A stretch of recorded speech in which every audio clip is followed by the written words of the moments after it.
So I'm going to do something a little bit different today than we normally do. And instead of having just a full practice, I want to focus on something that I was observing my students earlier today and they were struggling with. So if they're struggling, you may or may not be as well, but it'll be good anyway, whether you're struggling or not, and nice little workout.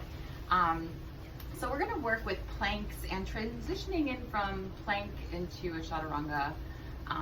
And maybe a little bit of cobras too, right? But primarily holding the body where it's supposed to be. So I'm just going to start in kneeling plank here, and you can absolutely feel free to move along with me. So we want to make sure that the hands are up underneath the shoulders, the fingers are spread, the weight is even on the hands, and we want to create a neutral spine here. So we're not sagging through, we're not pushing away. We want to be directly in the middle here, right? And there's a long line here between the crown of the head and the knees. In full planks, obviously, it's the heels, but we're going to keep it low for these purposes here today. So here, the body is in plank, right?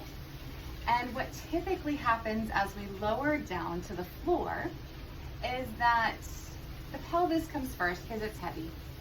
And then the elbows start to bend, and we gently set our chest on the floor, which is fine. But we want to try and do that a little bit more like a plank would, right? So a plank is not going to sag in the middle before you lay it down, hopefully, at least not one you want to build anything with, right? So we want to keep that plank in this nice straight line the whole time. So to start, we're going to just come halfway down, and we're going to bend the elbows tight to the sides, bring them in line with the rib cage, and then just hover for a moment. So you're that same straight line, yeah? Push back up. Go ahead and give yourself just a rest in child's pose if you're working with me like this, just to release your arms and shoulders, if you're feeling that. And it should be hard, right? If you're challenged, it should be hard. That's not a bad thing. But as you go slower, instead of just laying yourself down on the floor, you can tell if your hips are dropping first. Sometimes, not very often, some schools teach it, the chest comes down first and the bum sticks up. But we don't really want that either. Again, that's not a very strong board either, right? So we want the body to be like that board. So coming back up, making sure you adjust your hands and your shoulders and your belly.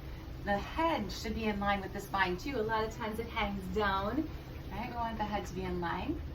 We're going to do that hover in the middle thing again here. So elbows tight to the sides. Check in. Is your belly hanging? Is your bum sticking up? Is your shoulders all crazy? Try to find exactly as you were with your arms straight, right? This time, come down with everything touching the floor together. So if it feels a bit like a belly flop, that's not a bad thing, right? Keeping the body that nice straight line. And then something we practice here, once we've gotten down here all together, is how to get up all together. And that is so much easier said than done, because if you just do what you just do, your body will shove into your hands, lift your chest, and then you pick up your belly, right? But again, not so much a plank. Okay? So down from the belly, I like to practice this because it teaches the body, teaches the brain what to do, right? And then the body eventually gets strong enough and it says, okay, I got this. Might take a minute, so don't worry, right? Pressing into the knees just enough to lift your belly up off the floor. So we don't want it really high. We don't want to pinch the lower back or anything like that. Just barely up off the floor so it can't hang, right? It's not going to be the last thing to leave the floor because it's already off, right? Hug your elbows in. The hands cannot be here. It just physically doesn't work, right? They need to be back by your sides with the forearms vertical. And then you're gonna hug in, and all we're gonna do is lift the chest up off the floor the tiniest little bit, so like half an inch, and then back down. So it's this all up, all down, all up, all down. And do that a bunch of times, and yes, it will be challenging, and your arms will work, and your chest will work, and your shoulders, of course. Hopefully your core feels this as well. Just a little up and down, elbows tight, everything up, everything down, everything up, everything down. A bunch of times until you're tired. And then just go ahead and rest again. Take a little break here. But the idea is to, again, train the brain to do it differently. Right? And the body will, again, at some point become strong enough to make it happen. Right? So let's give it a go. Right? Hug your elbows in. Press down into your knees just enough to lift the pelvis up off the floor. Press in. We're going to lift halfway up. So elbows in line with the ribs, and then we stop and hover. Is my butt sticking out? Is my belly hanging on the floor? Where's my head? Where's my shoulders? Push all the way up and go ahead and sit back and rest.